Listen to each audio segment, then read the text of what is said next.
Vous êtes en effet rattaché au Premier ministre et je tiens à saluer donc cette évolution importante puisque le numérique doit s'appréhender de façon transversale. Je rappelle qu'il irrigue tous les pans de notre société, l'éducation, la santé, la culture, l'administration, la citoyenneté avec les civic tech, etc. Et finalement, dans cette grande mutation qui est le numérique, le préambule étant les infrastructures et l'aménagement du territoire pour une couverture en haut et très haut débit, comme vous l'avez rappelé, et répondre au changement des usages. Je vous remercie bien sûr pour la présentation des 4 piliers de votre feuille de route. Je souhaiterais vous interroger sur plusieurs sujets. D'abord, la poursuite de la transition numérique pour les TPE-PME, puisque seuls 66% aujourd'hui disposent d'un site Internet, alors que la moyenne européenne avoisine les 75%. Cela représente un retard avec des conséquences en matière de croissance nationale. En début d'année, le rapport de Deloitte signalait que seulement 2 PME sur 8 avaient un site e-commerce, quand dans le même temps, 7 Français sur 10 achetaient sur Internet. Le résultat, c'est que les consommateurs français étaient 6 fois plus susceptibles que les consommateurs allemands de se tourner vers l'importation de produits étrangers lors d'un achat en ligne. Partant de ce constat, comment comptez-vous encourager nos entreprises françaises à intégrer le numérique dans leurs pratiques ? Je souhaitais également vous interroger sur les GAFA ou GAFAN, si on intègre Netflix, suite aux récentes annonces du ministre Bruno Le Maire concernant une réforme européenne de leur fiscalité. Vous avez évoqué notamment le prochain sommet à Tallinn. Quelles sont donc les prochaines étapes de ce mouvement impulsé par Bruno Le Maire ? Comment trouver une solution satisfaisante sans pénaliser notre marché de l'emploi européen ?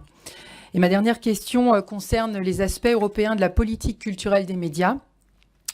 La France donc, devrait bientôt transposer la directive européenne SMA qui va intégrer des mesures concernant les plateformes de partage vidéo et des réseaux sociaux. Est-ce que vous pouvez aussi nous en dire plus sur les discussions en cours ? Merci. Merci beaucoup.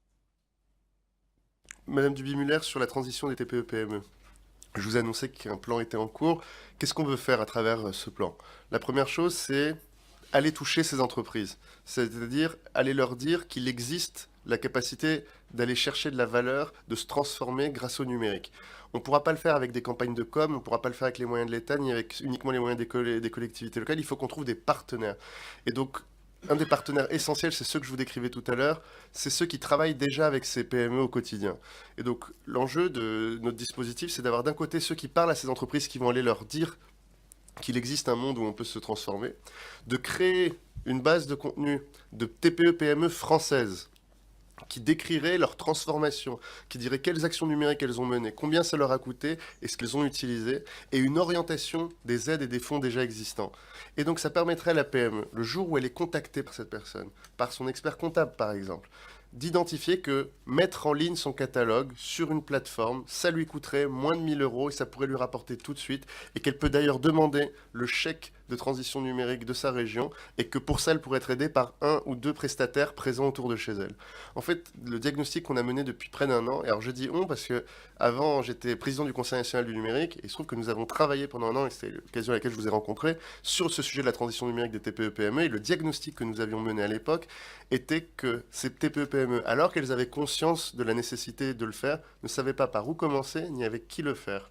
Et que la question du financement était la 3e question, donc elle fait partie de ce plan, mais qu'elle n'était pas la première. La première, c'est je fais quoi et je fais ça avec qui.